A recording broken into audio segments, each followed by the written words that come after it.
ओम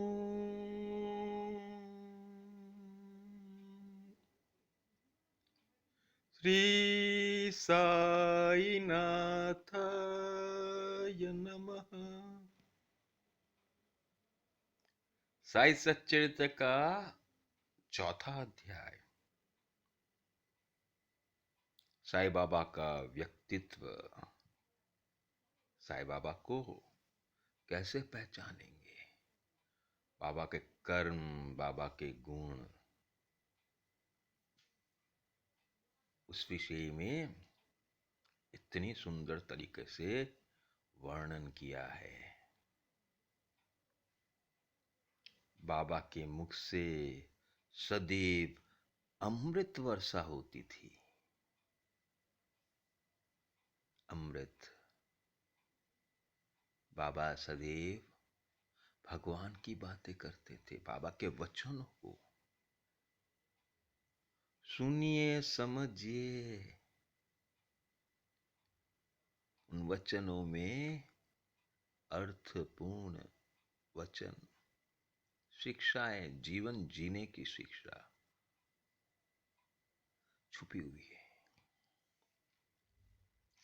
अमीर और गरीब दोनों बाबा के लिए एक समान थे।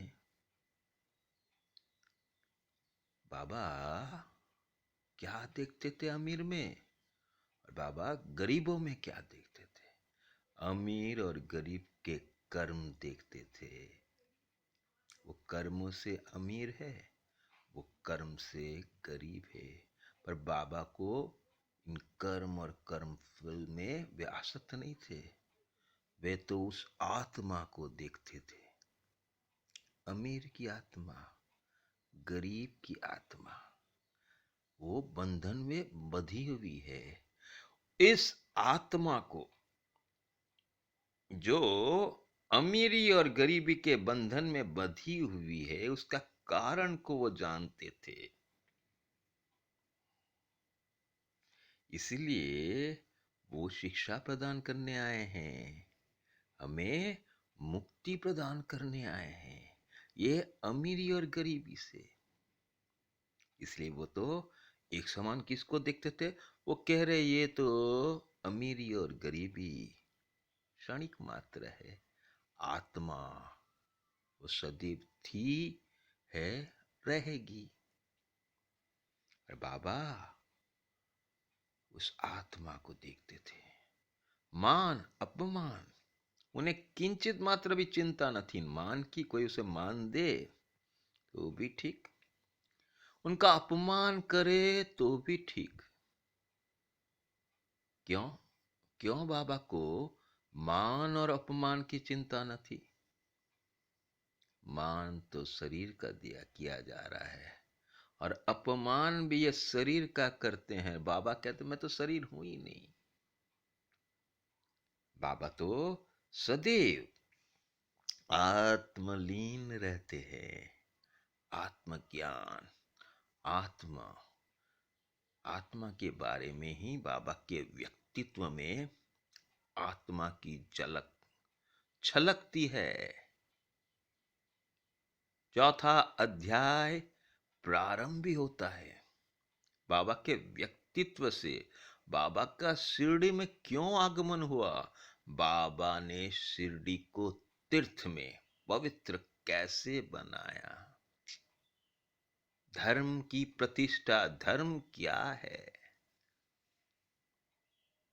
धर्म की कैसे प्रतिष्ठा होती है? बाबा क्या कर्म कर रहे हैं? सत्कर्म क्या है? सत्कर्म का उद्देश्य क्या है? जैसे जैसे साई सच्चिदा के बाबा के इन व्यक्तित्व से पढ़ते हैं तो बाबा का व्यक्तित्व ही बताता है, उनके कर्म बताते हैं। ये बाबा अवतीर्ण हुए हैं, ये प्रमाण देता है। बाबा निर्भय होके संभाषण करते थे।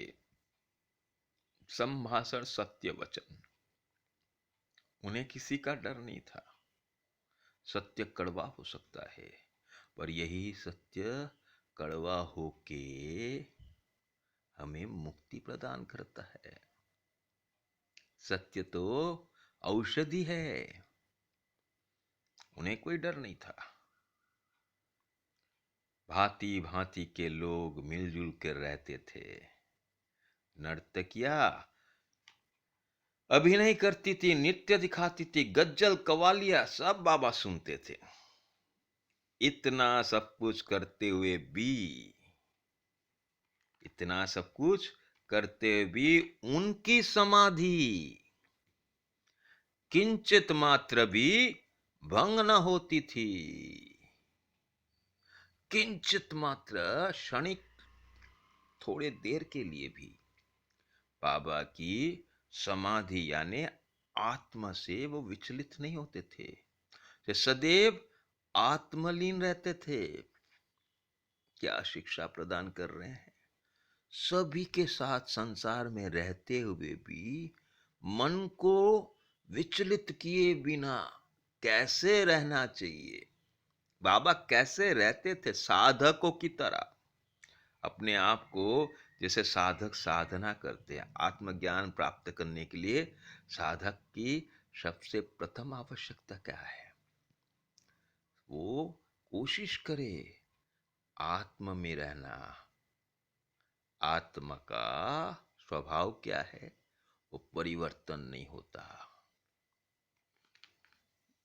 आत्मा कभी परिवर्तित नहीं होती। आत्मा सदैव शांत। आत्मा में ही ज्ञान छुपा है। आत्मा ही आनंद का, आनंद ही आनंद आत्मा में भरा पड़ा हुआ है। इसलिए बाबा जो अमृत वर्षा कर रहे थे, बाबा की वाणी से अमृत वर्षा हो रही है, तो ये वर्षा किसकी है? शांति की वर्षा, आनंद की वर्षा, समाधि। सब सारी दुनिया जब सोती थी तब बाबा जागते थे, और जब सारी दुनिया जागती है तो बाबा समाधि में लीन रहते थे।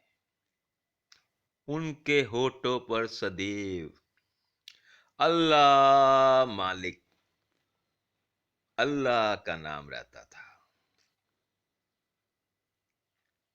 बाबा का अंतकरण प्रशांत महासागर की तरह शांत था। गौर से सुनिए, एक ही बात बार बार दोहराई जाती है। क्यों?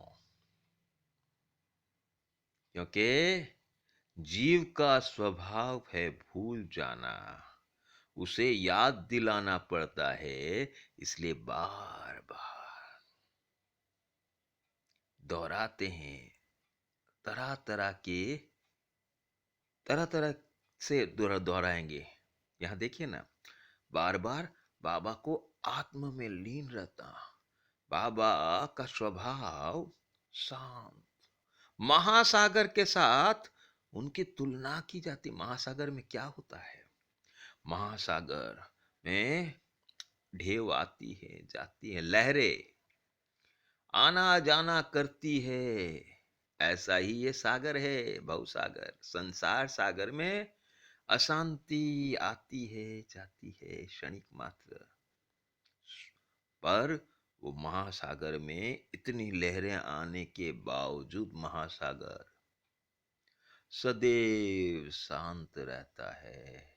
वैसे ही बाबा के पास भक्त आते हैं, जाते हैं, तरह तरह के कर्म करते हैं। सभी को बाबा, सभी के साथ एक ही व्यवहार करते थे। और वे महासागर की तरह लोगों का आना जाना चल रहा है, वो किंचित मात्र भी उनकी शांति भंग नहीं होती थी। प्रशांत महासागर जहां शांति ही शांति है। वैसा बाबा का स्वभाव था।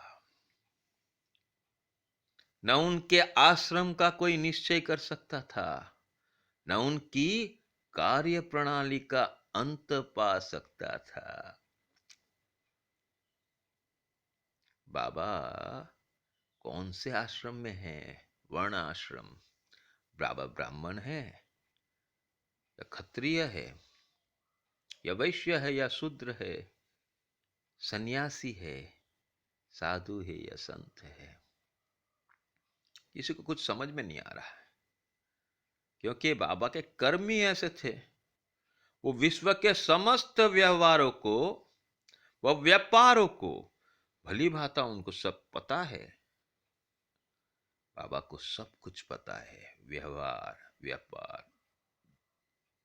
इसलिए बाबा की कार्य प्रणाली, कर्म को कोई समझ नहीं पाता था।